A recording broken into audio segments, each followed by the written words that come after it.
పెదవి దాటని మాటకి నువ్వు రాజువి, పెదవి దాటిన మాటకి నువ్వు బానిసవి.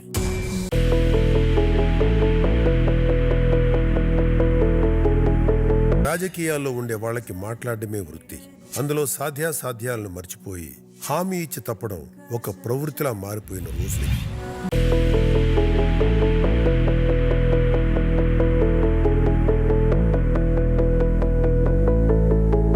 ఈ కాలంలో కూడా మాట మీద నిలబడిన ఒక సేనాని కథ మీకు చెప్తాను.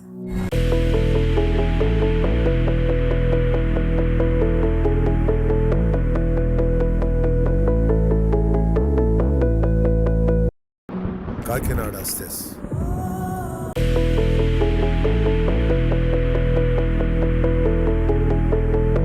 అభివృద్ధికి ఆధారం భూమి. ఒక పరిశ్రమ రావాలి అంటే భూమి కావాలి. ఒక్క గజం భూమి వదులుకోవడానికే మనకి మనసు రాదు. అలాంటిది 2180 ఎకరాలు వదులుకున్నారు ఆనాటి రైతులు. అంటే కేవలం పరిశ్రమలు వస్తాయి, తమ పిల్లల భవిష్యత్తు బాగుంటుందనే ఆశతో, ఒక పెద్ద మనసుతో. అలాంటిది పరిశ్రమలు రాక కళ్ల ముందే సాగు చేసుకుంటున్న భూమి నిరుపయోగంగా పడి ఉంటే వాళ్ల మనసు విరిగిపోయింది. ప్రభుత్వాలు మారినా వాళ్ల ఘోష ఎవరికీ వినపడలేదు. ఒక్కరికి తప్ప. ఆయన విన్నాడు, ఒక మాట ఇచ్చాడు. మీరు గెలిపిస్తారో గెలిపించారో నాకు తెలియదు, కానీ నేనైతే చిత్తశుద్ధిగా, త్రికరణ శుద్ధిగా మీకు న్యాయం జరిగే వరకు నేను పోరాటం చేస్తాను. మీ హక్కులకి భంగం వాటిల్లకుండా మీకు న్యాయం జరిగే నేను పోరాటం చేస్తాను, మీకు అండగా ఉంటాను. అధికారంలోకి రాగానే ఆ 1551 మంది రైతులకి సంబంధించిన 2180 ఎకరాల భూమిని రిజిస్ట్రేషన్ ఛార్జెస్ లేకుండా తిరిగి ఇచ్చేశారు. అలా ఇచ్చిన మాట నిలబెట్టుకున్నాడు. ఒక బెంగాల్ తరహా భూ ఉద్యమాలు లేవు, రైతులపైన కాల్పులు, న్యాయ పోరాటాలు ఇవేవి అవ్వకుండానే పని పూర్తి చేశారు పవన్ కళ్యాణ్.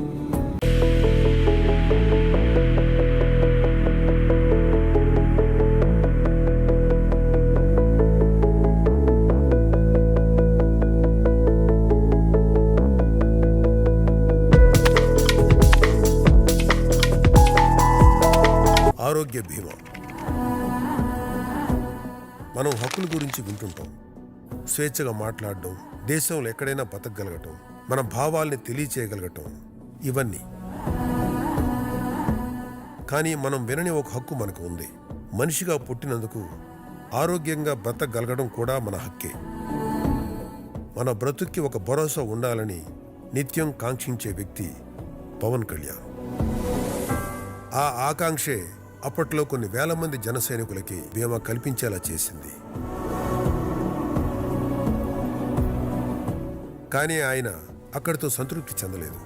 తన జన సైనికులకు ఉన్న భరోసా రాష్ట్రంలో ఉన్న ప్రతి పౌరుడికి ఉండాలని కోరుకున్నారు. ఆ కోరికతోనే ప్రజలకు ఒక మాట ఇచ్చారు.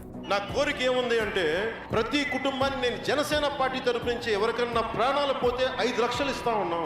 అలాంటిది నా కోరిక ఆంధ్రప్రదేశ్లో మన ప్రభుత్వం కనుక వస్తే ఒక్కొక్కరికి 5 లక్షల చొప్పున సంపూర్ణ కుటుంబానికి 10 లక్షల ఇన్సూరెన్స్ చేస్తాను. ఆరోగ్యశ్రీ పథకం నెక్స్ట్ లెవెల్కి పట్టుకెళ్తాం. ఫ్రీ హెల్త్ ఇన్సూరెన్స్ ప్రతి ఒక్కరికి ఇవ్వగలిగితే, మీరు ఇంతమంది ట్యాక్స్ పే చేస్తా ఉన్నాం. ఇంగ్లాండ్లో ఉంది హెల్త్ ఇన్సూరెన్స్. ప్రతి ఒక్కరికి నువ్వు బటన్ నొక్కి 10,000 5,000 కాదు. ఏ జబ్బు వచ్చినా, కిడ్నీ జబ్బు రాని, ఏ జబ్బు రాని, let health insurance pay. Insurance కంపెనీని పే చేద్దాం. నేను పార్టీలో క్రియాశీలక సభ్యులకి గాయపడితే 50,000 హైయెస్ట్ నేను పే చేస్తున్నాను. ఒక పార్టీగా మనిషి ప్రాణం కోల్పోతే 5 లక్షలు ఇస్తున్నాను. జనసేనలో కనుక రాష్ట్ర ప్రభుత్వం ఏర్పాటు చేయగలిగితే మేము పెట్టదలుచుకుంది ప్రతి కుటుంబానికి 25 లక్షల బీమా పథకం నేను అమలు చేస్తాను. ఎన్డీఏ కూటమి ప్రభుత్వం అధికారంలోకి రాగానే ప్రతి కుటుంబానికి 25 లక్షల ఆరోగ్య బీమాని కల్పించింది. ఇప్పటికే ఉన్న ఎన్టీఆర్ వైద్య సేవ పథకానికి తోడుగా ప్రతి కుటుంబానికి నాణ్యమైన వైద్య సేవలు అందించేందుకు పేద మధ్యతరగతి ప్రజలకు ఆసుపత్రులకు వెళ్లిన వెంటనే ఎటువంటి ఇబ్బంది లేకుండా కార్పొరేట్ వైద్యం అందేలా పథకాన్ని రూపొందించాం. దీనిలో భాగంగా ప్రతి కుటుంబానికి 25 లక్షల రూపాయల ఆరోగ్య బీమా పథకాన్ని అందుబాటులోకి తీసుకొచ్చేందుకు మా ప్రభుత్వం ప్రణాళికలు చేపట్టింది. మీకు పన్నుకి పనిష్మెంట్కి తేడా తెలుసా? ఒకడు చేసే వ్యాపారంలో ప్రభుత్వానికి కూడా భాగస్వామ్యం ఉంటుంది కాబట్టి ప్రభుత్వం అందులో కలెక్ట్ చేసే ఫీజుని పన్ను అంటారు. అదే మనకు ప్రభుత్వం నడపడం చేతగాక విచ్చలవిడిగా పన్నులు పెంచుకుంటూ పోయి వ్యాపారస్తులు నడ్డి విరగొట్టే దాన్ని పన్ను అనరు. పనిష్మెంట్ అంటారు.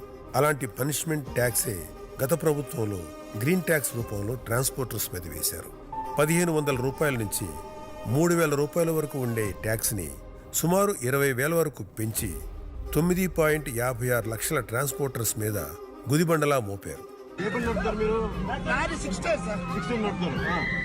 గ్రీన్ ట్యాక్స్ సార్ తమిళనాడు 200 కట్టుకుంటారు, హైదరాబాద్ 500, కనీసం మన ఆంధ్రప్రదేశ్ 1000 రూపాయలు కట్టుకుని బాధ అనిపిస్తుంది సార్. 6,660 రూపాయలు సార్. 6,660 రూపాయలు సార్. 500 రూపాయలు తెలంగాణలో 6,000. తెలంగాణలో 500 సార్, తమిళనాడులో 200 కట్టించుకుంటారు సార్. చాలా బాధ అనిపిస్తుంది. మన దరిద్రం అలా ఇది మట్టి చాలా చూడొచ్చు అలా ఇది మట్టికి 100%. ఆది రోజున మా యూనియన్ ఆఫీస్ లో ఎక్కడ కూడా ఇది ఖండించలేదు సార్. మేము అడుగుతాం అవునా, ఇది మట్టుకు మళ్ళీ మీరు చాలా ఖండించాలి. మన వైజాగ్ కోర్టులో తిరిగితే సార్ బండ్లకి ఇలాంటి తమిళనాడులో 200. తమిళనాడులో గ్రీన్ ట్యాక్స్ 200 కట్టించుకుంటారు. Green tax 200. సెంట్రల్ గవర్నమెంట్ ఏ స్టేట్ గా స్టేట్ కి అప్లై చేస్తారు. చేసుకోమన్నారు.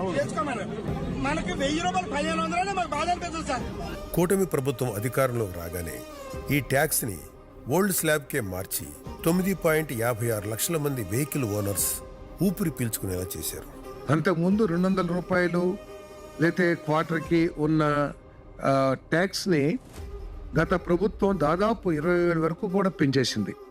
అంటే 7,000 నుంచి 7 సంవత్సరాల నుంచి 12 సంవత్సరాలు 10-12 ఏళ్ళ వాహనాలు వాటి లైఫ్ పీరియడ్ని బట్టి గతం తీవ్రంగా పెంచడం మూలంగా గతంలో ట్రాన్స్పోర్ట్ వారందరూ కూడా తీవ్ర ఇబ్బందులు, ఆర్థిక ఇబ్బందులు కూడా గురయ్యారు.